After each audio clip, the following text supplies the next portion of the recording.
આપણે all time high જતા જોયા છીએ, 75,000ની આપણે ક્રોસ કર્યા, અને કમ ધીસ ગ્લોબલ જે ડિસ્ટર્બન્સીસ આપણે જોઈ રહ્યા છીએ, તો ઓફકોર્સ સ્લાઇટ સેટબેક જોઈ રહ્યા છીએ. પણ ઓન ધ હોલ તમે કઈ રીતના માર્કેટને જોઈ રહ્યા છો? આગળ તમને કેટલું હજી આપણે કેટલા પોઝિટિવ મોમેન્ટમમાં જ છે એમ કહી શકાય?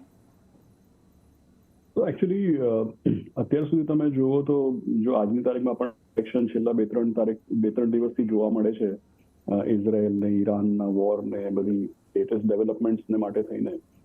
આઈ થિંક આપણા જે નિવેશકો છે એમને ઓપોર્ચ્યુનિટી તરીકે જોવું જોઈએ. એનું કારણ બહુ સિમ્પલ છે કે આપણે આવતા તમે જુઓ તો 2 મહિનાની અંદર આપણને ઇલેક્શન રિઝલ્ટ જોવા મળશે.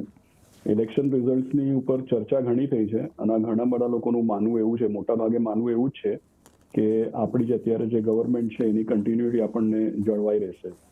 એટલે છતાંય મને એવું લાગે છે કે માર્કેટમાં પૂરી તરહથી ફેક્ટર્ડ ઇન નથી. નોર્મલી લોકો એવું માનતા હોય છે કે ભાઈ ઇલેક્શનના રિઝલ્ટ તો આપણને ખબર છે શું આવશે ને બધું ભાવમાં આવી ગયું. મારું એવું માનવું છે કે ભાવમાં નથી આવ્યું હજી સુધી.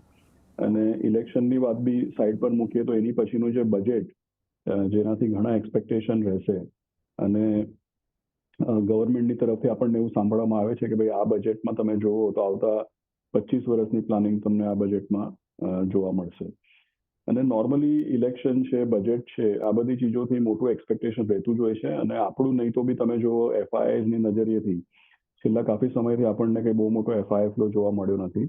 અને FII ફ્લો બી અમેરિકાની જે ઇન્ટરેસ્ટ રેટ પોલિસી છે એમાં કંઈક ને કંઈક ચેન્જ થાય એની પછી મોટો આપણને જોવા મળશે. એટલે મારું એવું માનવું છે કે અત્યારે કોઈ બી જાતનું કરેક્શન જો આપણને જોવા મળે, અને ખાસ કરીને કરેક્શન આપણા લોકલ રીઝન્સ માટે થઈને નથી, કરેક્શન સમજો ઇઝરાયલ ને ઈરાનમાં આજે વોરની જેવી કે પછી તણાવની વાત થાય છે એને માટે થઈને કરેક્શન થયું છે. તો એનો આપણે લાભ લેવો જોઈએ, કારણ કે આગળ જતા એવા ઇવેન્ટ્સ છે જેમાં આપણને માર્કેટમાં તેજી જોવા મળી શકે છે કદાચ.